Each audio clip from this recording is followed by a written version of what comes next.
काय केले जेवायला? आज बाळा संडे स्पेशल तुझ्यासाठी देऊ का? हो.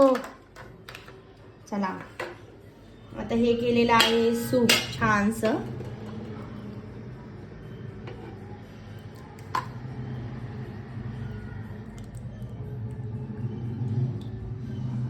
तुझं फेवरेट आहे ना?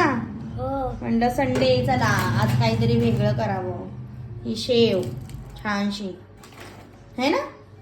हो.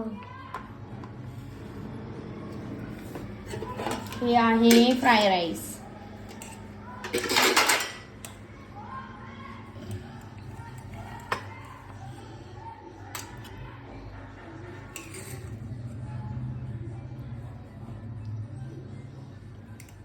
देऊ का अजून? हो. दर बस परत घे. हो. या फॅमिली संडे स्पेशल खायला.